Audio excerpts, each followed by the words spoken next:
Salut les traders indépendants, j'espère que vous allez bien. Je suis très heureux de vous retrouver dans un nouveau tuto trading. Aujourd'hui, je vais répondre à une question brûlante qui est comment battre le Bitcoin.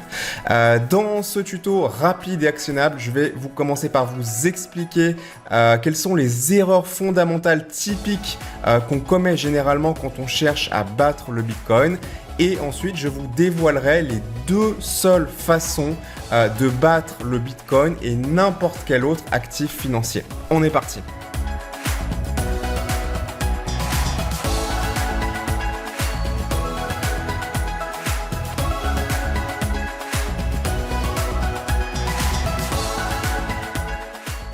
Bonjour à tous, c'est Sylvain Marre, je suis trader indépendant depuis plus de 15 ans et fondateur du site enbourse.fr.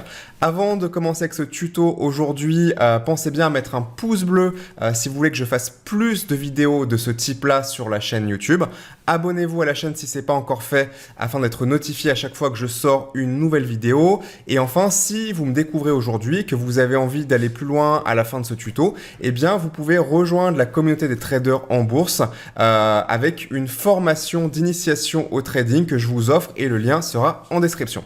Alors pour commencer, quelles sont les erreurs fondamentales typiques, les erreurs fondamentales classiques que moi, en tant que formateur depuis maintenant 8 ans, eh bien, je constate généralement auprès des personnes, des élèves ou même des personnes, pas forcément des élèves, mais des amis, des proches, etc. La première chose, c'est que la plupart des gens pensent, y compris des traders parfois déjà un petit peu expérimentés, que battre un actif, que battre en l'occurrence le Bitcoin, ça veut dire devoir prédire le futur, devoir prédire dans le futur où sera le Bitcoin, quelle va être sa valeur, est-ce qu'il va monter, descendre, baisser, pendant combien de temps, etc., etc. Donc en fait, la première erreur fondamentale, c'est de croire que pour battre le Bitcoin, il faut forcément arriver à deviner de quoi sera fait le futur de cet actif. Donc maintenant, je vais vous donner une première spoiler alerte. Deviner le futur, c'est tout simplement impossible. Si vous vous amusez, alors vous n'aurez peut-être pas le temps de le faire, mais en tout cas, il y a des études qui ont été faites sur le sujet, à prendre un moment où une personne, même un grand professionnel, fait une annonce et le moment plus tard où c'est censé se produire ou pas, eh bien en fait, on se rend compte que systématiquement, ça revient exactement au même que lancer une pièce en air et attendre le résultat final dans le chaos absolu, dans le hasard absolu. Donc il y a suffisamment d'études, de travaux qui ont été faits sur le sujet. Prédire le futur, c'est impossible. Ça ne veut pas dire que parfois vous n'allez pas avoir raison dans votre tentative de prédire le futur, mais ça veut simplement dire que ce sera bon une fois sur deux et que donc du coup, eh bien, vous n'avez pas de capacité en fait de prédiction du futur ou n'importe qui d'autre. C'est simplement le hasard qui va faire que parfois vous allez avoir bon, parfois vous avez tort, mais ça va être totalement aléatoire. La deuxième erreur fondamentale, classique que je vois et qui, à mon avis, va davantage vous surprendre, c'est de penser que pour battre le Bitcoin, vous devez gagner plus que l'augmentation de la valorisation du Bitcoin. Et alors ça peut être extrêmement surprenant. Qu'est-ce que j'entends par là? Je vais prendre un graphique, ce sera un petit peu plus parlant. Voilà, on est sur le graphique du Bitcoin, on va imaginer, alors on va prendre une zone où le Bitcoin augmente, parce que c'est pas forcément le cas, mais pour le premier exemple, on va faire quelque chose de simple. Voilà, il est passé en gros de 5 000 $ dans cette période jusqu'à 10 000 $ à peu près, 10-11 000 $.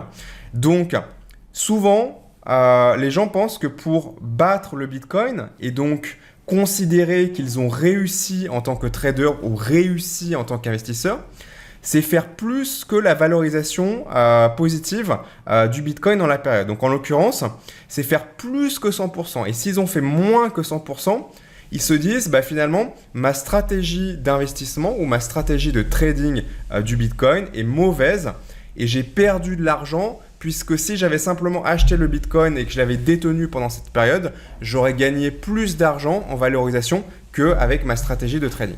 Et en fait, ça, c'est une erreur d'état d'esprit, mais absolument énorme.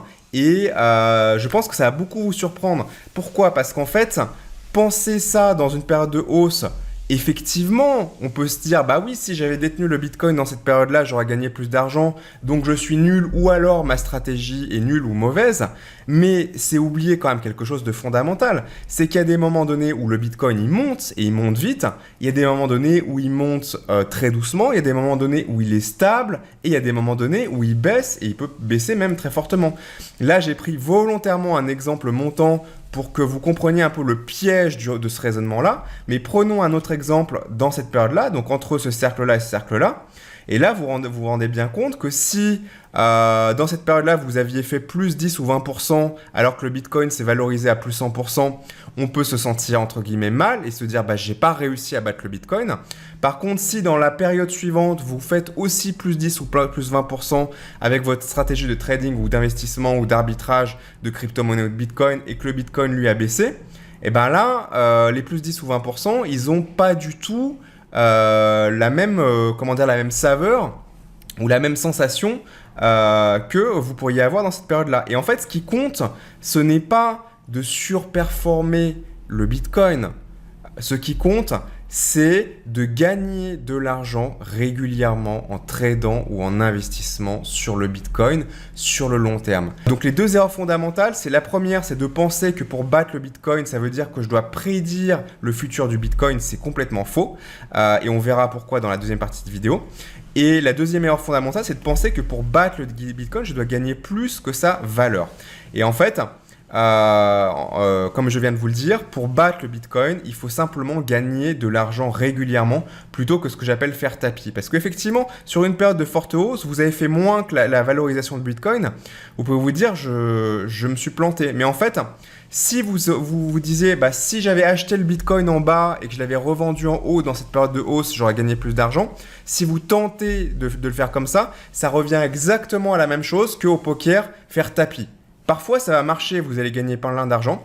Et parfois, eh bien, ça ne va pas marcher et vous allez perdre tout ce que vous aviez misé. Et si vous utilisez une stratégie de ce type-là en bourse, eh bien, tôt ou tard, vous pouvez avoir de la chance, mais tôt ou tard, vous finirez par avoir perdu tout ce que vous aviez misé sur le Bitcoin ou sur un autre actif financier. Alors maintenant qu'on a compris quelles étaient les erreurs fondamentales à éviter quand on cherche à battre le Bitcoin, et on a compris que c'était surtout une question de définition et de qu'est-ce que ça veut dire finalement que battre le Bitcoin, eh bien comment est-ce qu'on fait justement maintenant pour le battre? À mon sens, il y a seulement deux façons de battre le Bitcoin et deux façons de battre n'importe quel actif financier. En fait, ce que je vous explique aujourd'hui spécifiquement sur le Bitcoin est valable sur n'importe quel actif financier. J'ai pris le Bitcoin comme exemple. Je sais que c'est un instrument qui focalise beaucoup d'attention, beaucoup d'intérêt, surtout en ce moment. Donc je m'en suis servi un petit peu comme d'appât finalement pour vous éduquer sur le trading en général, et ça vous servira toute votre vie, que ce soit sur le Bitcoin ou sur autre chose. La première des deux seules façons de battre le Bitcoin, eh bien ça va être d'arbitrer temporairement, et je l'ai mis surligné en vert pour que vous compreniez bien que c'est le mot important, d'arbitrer temporairement sur les consensus. Qu'est-ce que ça veut dire? Ça veut dire qu'en fait, sur le Bitcoin, et encore une fois n'importe quel actif financier, il y a une grande majorité de moments, quand on regarde un graphique d'évolution du prix, en l'occurrence du Bitcoin, où en fait, le prix, il va monter, descendre, et personne finalement ne va vraiment être d'accord. Donc prenons par exemple une période pour illustrer justement ce que je viens de dire. Donc prenons un rectangle et prenons toute cette période-là, ok, que j'ai mis, je vais y arriver, toute cette période-là que j'ai mis dans ce rectangle bleu. Donc ça, c'est une période qu'on peut appeler une période chaos qui répond à exactement ce que je viens de vous expliquer. Et dans cette période-là, finalement, il y en a qui achètent, il y en a qui vendent, on voit que le prix monte, il descend, et puis finalement, personne ne sait trop, personne n'est vraiment d'accord, il n'y a pas ce qu'on appelle de consensus. Et il y a certains moments dans la vie d'un titre, dans la vie du Bitcoin, où il va y avoir ce qu'on appelle un consensus, c'est-à-dire que la majorité des acteurs de marché vont être d'accord sur le sens immédiat, c'est pour ça que j'utilisais le mot consensus temporaire, va être d'accord sur le sens immédiat, donc dans une temporalité proche, de la direction du Bitcoin. Et en l'occurrence, on peut identifier une zone comme ça. Donc voici dans ce cercle jaune-là, une zone de consensus. Je ne vais pas vous expliquer en détail pourquoi c'est une zone de consensus, comment, pourquoi, etc. Parce que finalement, c'est pas explicable en quelques secondes ou quelques minutes. C'est justement l'objet du trading de savoir identifier ces zones de consensus. Donc tout ce qui est finalement ce qu'on appelle le trading actif, donc le scalping, l'intraday, le swing trading, donc ce qu'on appelle le trading finalement même, sans même accoler l'adjectif actif, ce qu'on appelle le trading en général. Qu'est-ce que c'est que le trading? C'est de savoir arbitrer temporairement sur les consensus, savoir identifier des zones de consensus sur le prix, sur un actif, et de acheter ou vendre sur une durée de temps limitée à ce moment-là où tout le monde est à peu près d'accord sur le sens immédiat de la tendance de prix. Et la deuxième, à mon sens, unique façon de battre le Bitcoin et n'importe quel actif financier, c'est de posséder le bénéfice du Bitcoin. Donc ça, c'est la deuxième unique façon, à mon sens, de battre le Bitcoin et n'importe quel actif financier. C'est de posséder le bénéfice du Bitcoin. Et là, le mot important est le mot bénéfice, plutôt que le Bitcoin lui-même. Si vous possédez le Bitcoin, s'il monte, vous allez gagner de l'argent de manière potentielle, parce que c'est potentiel tant que vous n'avez pas fermé ou vendu. Et s'il descend, vous allez perdre de l'argent, sauf si vous êtes vendeur. Bref, vous allez être dépendant tout simplement de la fluctuation du prix du Bitcoin, fluctuation que par essence, vous ne contrôlez pas et vous ne pouvez pas et ne pourrez jamais contrôler à moins que d'être assis sur des milliards. Et encore, même dans ces cas-là, c'est pas si simple que ça parce qu'il faut du coup manipuler le marché. Premièrement, c'est interdit et deuxièmement, c'est extrêmement dangereux. Donc, vous ne contrôlerez jamais la fluctuation du marché ou la fluctuation du Bitcoin. Donc, la deuxième technique, c'est de posséder le bénéfice du Bitcoin plutôt que posséder le Bitcoin. Comment est-ce qu'on peut faire ça? Eh bien, dans toutes les classes d'actifs financiers, il y a toujours une façon, parfois plusieurs, de posséder le bénéfice plutôt que le titre en lui-même. Si je prends les actions, eh bien, qu'est-ce que ça va être? Ça va être de gagner de l'argent non pas sur la fluctuation du prix de l'action, mais sur le fait de toucher des dividendes sur cette action. Sur le Bitcoin, qu'est-ce que ça va être? La façon principale, ça va être le minage. Ça va être le fait de miner du Bitcoin. Qu'est-ce que c'est que miner du Bitcoin? C'est plutôt que chercher à gagner un bénéfice sur la fluctuation du cours du Bitcoin, c'est de simplement être un intermédiaire entre une personne qui souhaite acheter du Bitcoin et une personne qui souhaite vendre du Bitcoin et de gérer cette prestation-là pour ces deux acteurs de marché qui effectuent une transaction. Et vous, quoi qu'il en soit, quelle que soit finalement la fluctuation du prix, vous touchez une commission pour avoir mis en relation un acheteur et un vendeur. Donc voilà, on arrive à la fin de ce tuto. Je vais résumer et puis je pourrais conclure. Les deux erreurs fondamentales typiques quand on cherche à battre le Bitcoin, c'est de penser que pour battre le Bitcoin, il faut savoir prédire le futur. C'est complètement faux et c'est absolument impossible. Et la deuxième erreur typique encore plus importante, c'est de penser que pour battre le Bitcoin, il faut gagner plus que la valorisation du Bitcoin quand celui-ci monte. Et les deux seules façons, deux grandes classes de stratégie de battre le Bitcoin. La première, ça va être d'arbitrer temporairement sur des forts consensus. Et la deuxième, ça va être de posséder le bénéfice du Bitcoin plutôt que le Bitcoin. Donc j'avais écrit, voilà, j'ai oublié de l'afficher. Ça va être le minage. Ça peut être aussi, voilà, je sais, des exemples que j'en avais donné. Ça va être de prendre des parts dans des projets blockchain. Ça va être d'avoir des actions de sociétés et donc de toucher des dividendes d'actions de sociétés qui sont dans des projets qui sont liés au Bitcoin, aux crypto-monnaies ou au blockchain. Ce ne sont que 3 exemples, il y en a encore d'autres, mais vous avez compris le principe.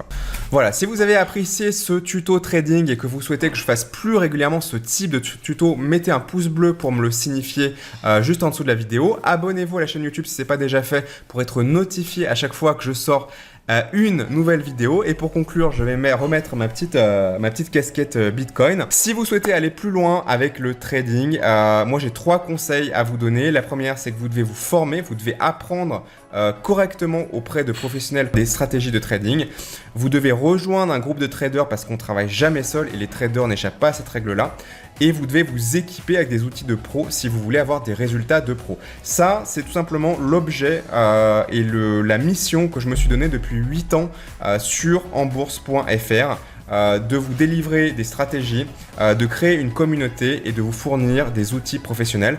Si ça vous intéresse et si vous voulez aller plus loin, je vous invite à me rejoindre sur enbourse.fr. Le lien sera en description. Et moi, je vous dis à une prochaine fois. Et comme toujours d'ici là, bon vent et bon trade. Salut!